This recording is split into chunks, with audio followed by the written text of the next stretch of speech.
Hi friends, நம்ம உடம்புக்கு நிறைய பெனிஃபிட்ஸ் தரக்கூடிய கருப்பு கவுனி கஞ்சி பற்றி தான் இந்த vlogல பார்க்க போகிறோம். வாங்க வீடியோக்குள்ளே போகலாம். ஃபஸ்ட்டு நான் 2 டம்ளர் ரைஸ் நைட்டே ஊற வச்சுட்டேன். இந்த ரைஸ் நம்ம நைட்டே ஊற வச்சிடணும். இப்போ காலையில் பண்ண போகிறோன்னா நைட் ஊற வச்சுக்கோங்க, அப்போ தான் கரெக்டாக இருக்கும். அரிசியை நல்லா கழுவிட்டு மிக்ஸி ஜாரில் மாற்றிக்கோங்க.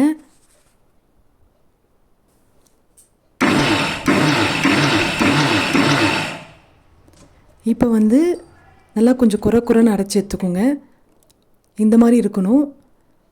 ரொம்ப அரைச்சிட்டிங்கன்னா ஒரு மாதிரி பேஸ்ட் மாதிரி ஆகிடும். இந்த மாதிரி இருந்தால் தான் கஞ்சி குடிக்கிற நம்மளுக்கு ஃபீலிங் வரும். ஸோ இந்த மாதிரி அரைச்சி எடுத்துக்கோங்க. அரைச்சதை குக்கரில் ட்ரான்ஸ்ஃபர் பண்ணிக்கோங்க. இப்போ நம்ம அது கூட சீரகம், அப்புறம் ஒரு 4 பல்லு பூண்டு ஆட் பண்ண போகிறோம். இது ரெண்டுமே நம்மளுக்கு டைஜஷனுக்கு தான். சின்ன வெங்காயம் ஒரு 5 ஆட் பண்ணிக்கோங்க, டேஸ்ட் நல்லாயிருக்கும். கூட ஒரு பச்சை மிளகாய் காரத்துக்கு நம்ம ஆட் பண்ணியிருக்கோம். அப்புறம் இந்த கஞ்சிக்கு தேவையான அளவு உப்பு போட்டுருங்க. உப்பு போட்டு ஒரு கிளாஸுக்கு நான் 2 கிளாஸ் தண்ணி ஆட் பண்ணுறேன். இப்போ நம்ம 2 கிளாஸ் ஊற வச்சுருக்கோம். ஸோ 4 கிளாஸ் தண்ணி ஆட் பண்ணுறோம். இப்போ நல்லா மிக்ஸ் பண்ணிக்கோங்க.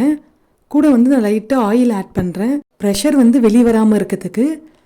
இப்போ குக்கரை 4 விசில் சிம்மில் வச்சு எடுங்க. ப்ரெஷர் எடுத்து நல்லா கலந்து விட்டுக்கோங்க. பாருங்கள் எவ்வளோ சூப்பராக ரெடியாகி வந்திருக்கு கருப்பு கவுனி கஞ்சி. இது அப்படியே நம்ம ஒரு கிண்ணத்தில் ட்ரான்ஸ்ஃபர் பண்ணிக்கலாம். இதில் பார்த்திங்கன்னா நிறைய பெனிஃபிட்ஸ் இருக்குது. வெயிட் லாஸ் பண்ணுறவங்களுக்கு ரொம்ப யூஸ்ஃபுல்லாக இருக்கும். ஃபைபர் கண்டென்ட் ரொம்ப அதிகமாக இருக்குது.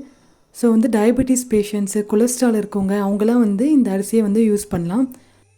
டெய்லியும் சாப்பிட முடியலனாலும் வீக்லி ஒன்ஸு சாதமாவோ கஞ்சியாவோ பயன்படுத்தி சாப்பிடுங்க. இந்த ரெசிபி நீங்கள் வீட்டில் ட்ரை பண்ணி பாருங்கள். எப்படி இருக்குன்னு கமெண்ட்ஸில் சொல்லுங்கள். அவ்வளோதான் ஃப்ரெண்ட்ஸ், இந்த vlogல உங்களுக்கு பிடிச்சிருந்தால் லைக் பண்ணுங்கள், ஷேர் பண்ணுங்கள், மறக்காமல் சப்ஸ்கிரைப் பண்ணுங்கள். பாய்.